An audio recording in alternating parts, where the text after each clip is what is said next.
Sou o André Komatsu, sou artista plástico, vivo e moro em São Paulo.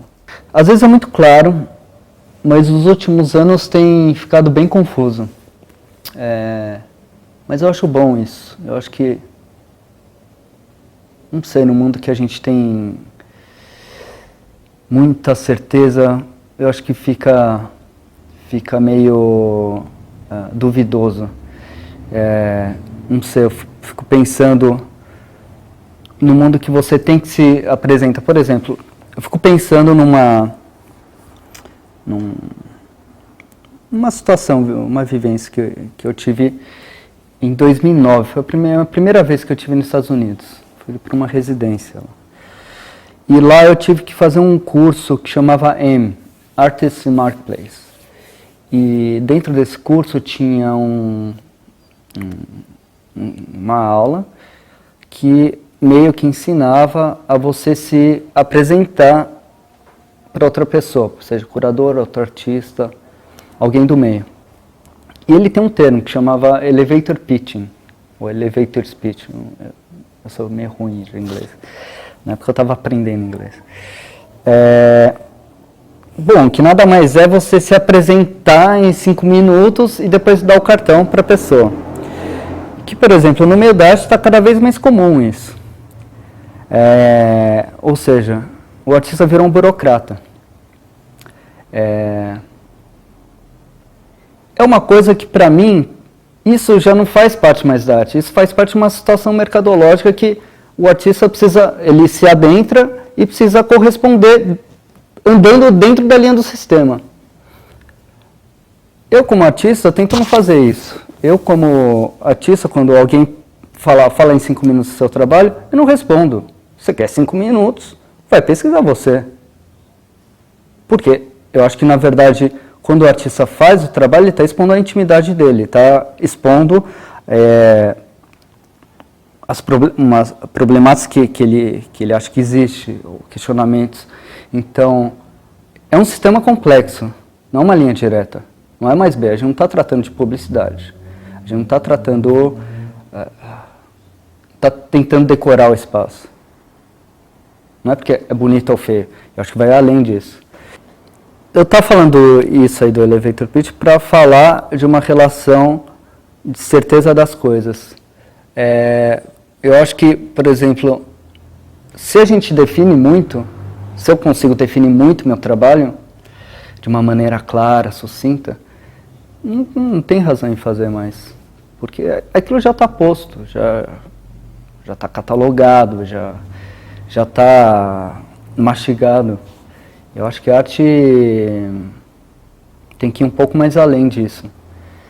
Tem que ficar com uma coisa coçando ali, sabe? Tem que te instigar, tem que incomodar. A arte não tem que ser politicamente correta. Então, quando eu vejo meu trabalho, uma coisa que eu sempre tentei fazer e tento fazer é sempre duvidar dele, assim. É engraçado, porque eu acho que na minha produção, a pesquisa, ela é um espiral, né? Às vezes eu estou fazendo um trabalho aqui que eu tinha começado há muito tempo atrás, só que nunca tinha, não sei, não entendia direito, né? Então você acaba voltando. Às vezes você acha que conseguiu resolver o trabalho tanto conceitualmente quanto formalmente, mas depois de anos você percebe que aquilo não estava tão certeiro assim, né? Você precisava ter ido um pouco mais, mas na época você achou que não precisava. Eu, particularmente, sou uma pessoa um pouco confusa, eu acho. Então, confusa acho que em sentido de tomar decisão, sabe, dar uma martelada final, falar, ó, tá pronto e é isso aí, vamos aí. Eu acho que eu tento sempre entender um pouco os dois lados, tentar entrelaçar, não ser tão duro em relação às coisas, né? Senão, de certa forma, você acaba ficando intolerante, né, em relação às coisas. Estava fazendo muita exposição que na época era tudo nacional dentro do país.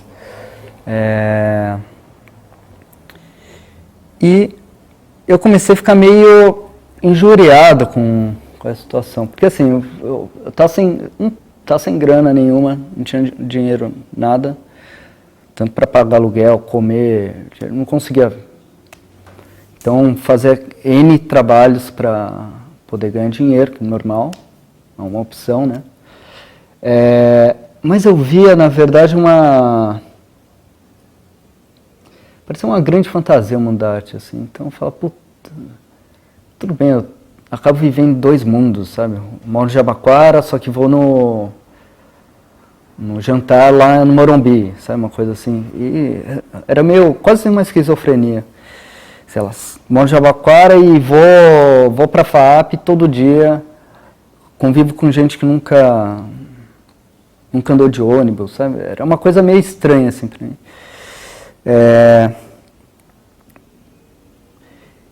Eu fiquei meio desiludido. Acho que foi por isso que eu parei.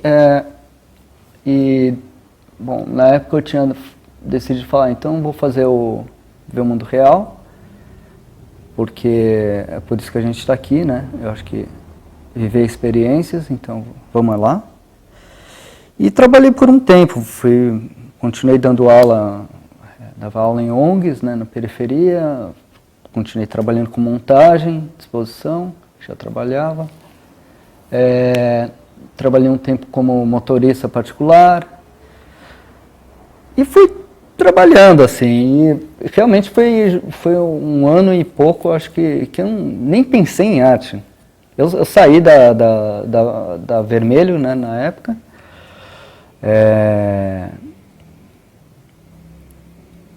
Foi uma coisa meio, tudo bem, ninguém precisa ser artista. O próprio meu galerista na época, o Edu, falou, não, tudo bem, você não quer mais, tudo bem, você não precisa ser artista.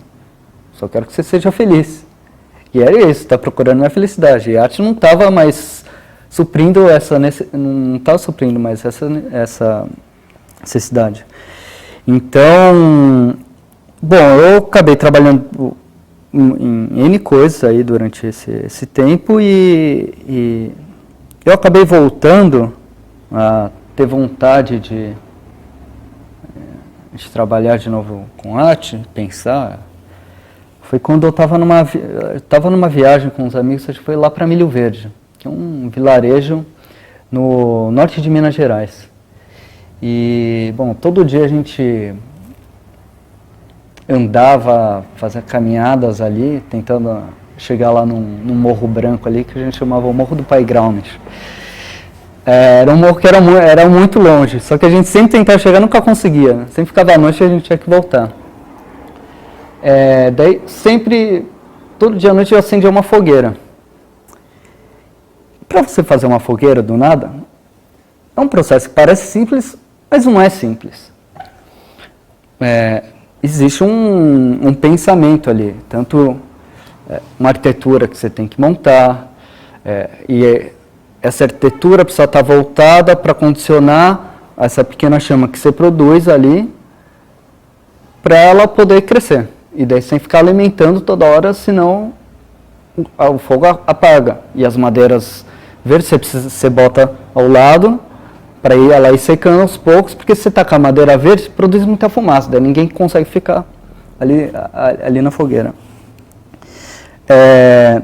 Acho que foi daí que eu acabei voltando para a arte, assim, porque eu pensei, acho que na época, se eu consigo fazer uma coisa assim, acho que eu consigo voltar para esse meio sórdido, né?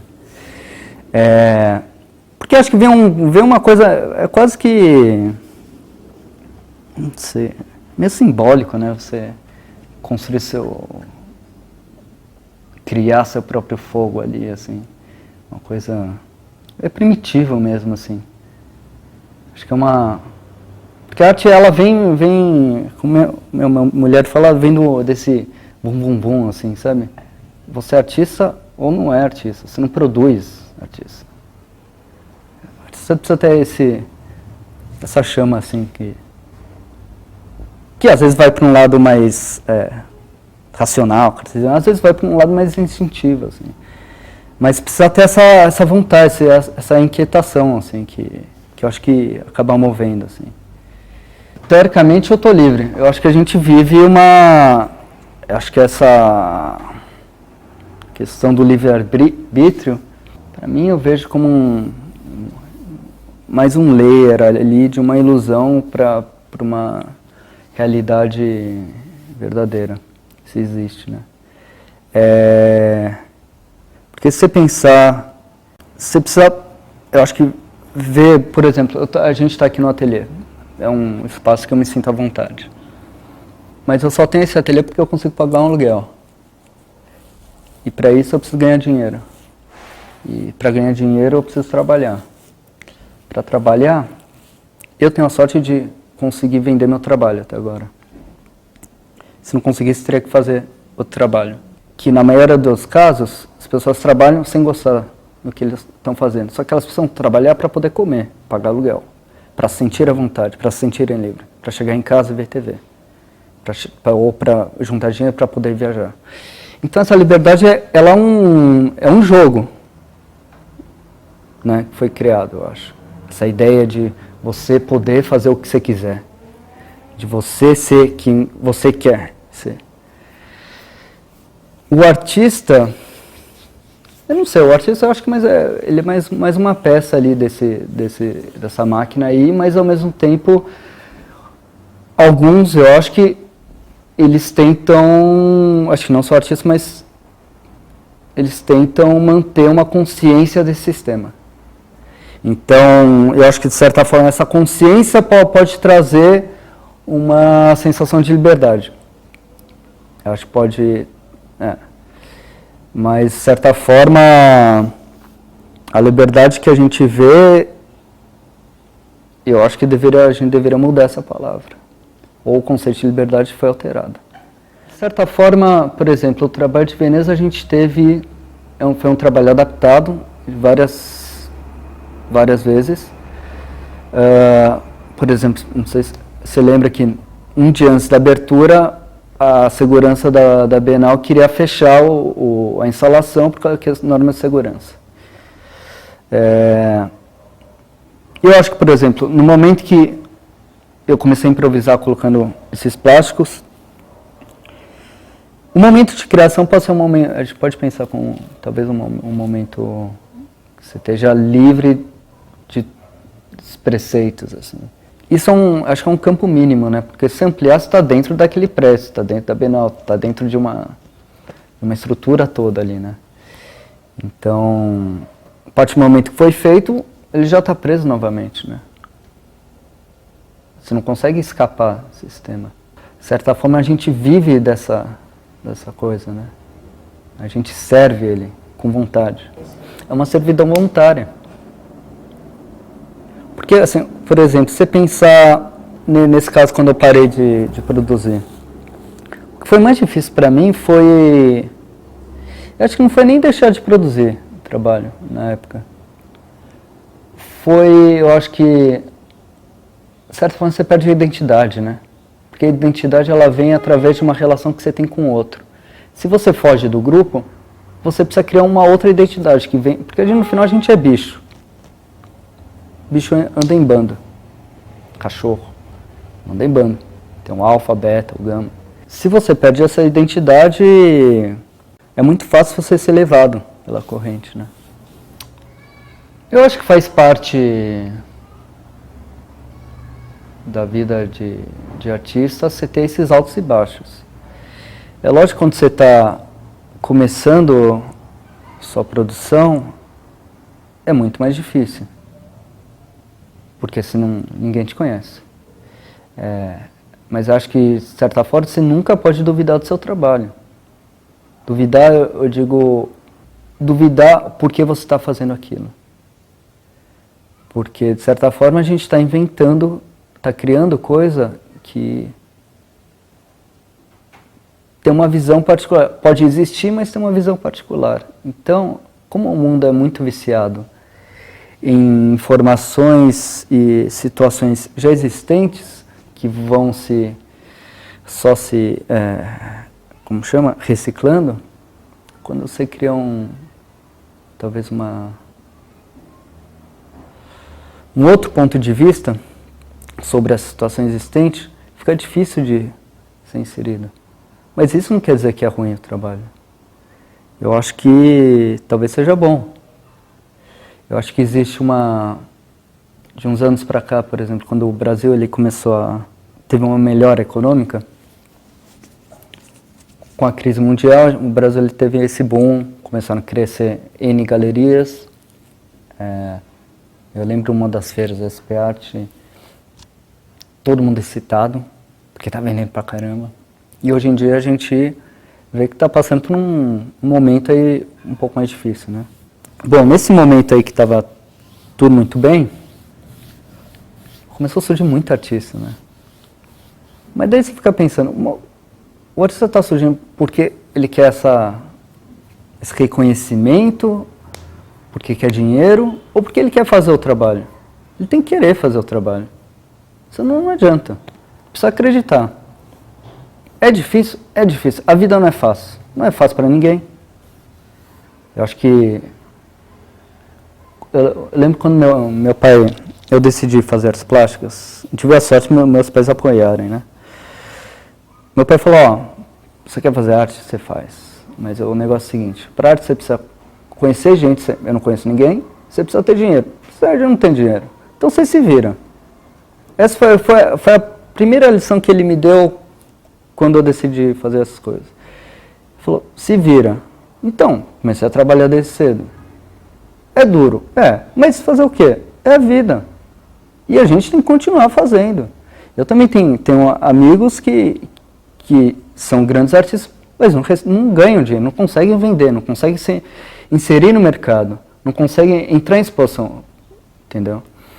É difícil, é uma merda, porque eu fico angustiado com a angústia deles, porque eu acredito no trabalho, mas precisa continuar a fazer. Eu acho que talvez a maior virtude do artista seja essa persistência que ele tem com o próprio trabalho, com essa vontade que nunca acaba. Independente do que os outros vão... Independente do julgamento dos outros. Eu fico contente pelo reconhecimento, mas também eu tento não ficar estressado com a situação. Tipo, depois de Veneza... E eu fui tirar férias. Desliga o celular, desliga o computador e vai fazer outra coisa. Senão a gente foca muito numa coisa e começa a acreditar demais, daí é perigoso. Quando você começa a acreditar demais nas coisas, daí vira meio fanatismo. Perigoso. E eu sou meio workaholic, entendeu? Eu acho que eu trabalho bastante, assim. Sendo bom ou ruim, eu trabalho bastante, porque eu gosto de fazer, porque é como eu entendo as coisas. Né, fazendo as coisas. Mas é justamente isso, é tentar não pensar o que vem depois, senão dá merda.